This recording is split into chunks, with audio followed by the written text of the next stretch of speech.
Hi guys, welcome to Pinoy Drama Channel, kung saan ating ikukumpara ang mga palabas, mapapelikula or teleserye, na ginawa ng remake or Pinoy adaptation.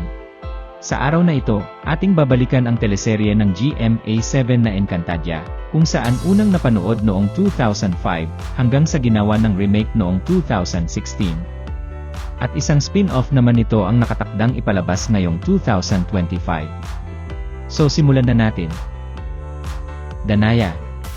Isa sa mga sangre na tagapangalaga ng brilyante ng lupa. Noong 2005, ang gumanap sa karakter na ito ay si Diana Zubiri. Noong 2016 naman, ang karakter na ito ay ginampanan ni Sanya Lopez.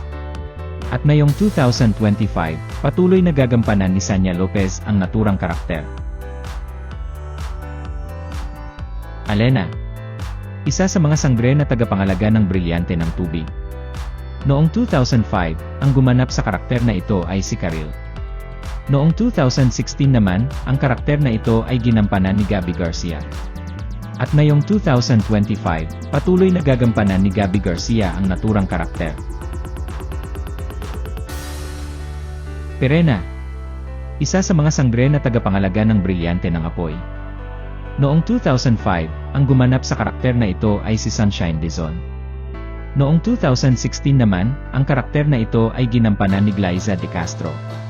At ngayong 2025, patuloy na gagampanan ni Glyza De Castro ang naturang karakter. Amihan. Isa sa mga sangre na tagapangalaga ng brilyante ng hangin. Noong 2005, ang gumanap sa karakter na ito ay si Iza Calzado. Noong 2016 naman, ang karakter na ito ay ginampanan ni Kylie Padilla. At ngayong 2025, patuloy na gagampanan ni Kylie Padilla ang naturang karakter. Ang upcoming 2025 spin-off pala ng Encantadia na Sangre ay continuation ng mga kaganapan noong 2016, kung kaya't bago na ang mga magiging tagapangalaga ng mga brilyante sa palabas na ito. Narito na ang mga bagong magmamana ng naturang brilyante. Bianca Umali as Terra. Faith Da Silva as Flamara. Angel Guardian as Dea. At Kelvin Miranda as Adamus.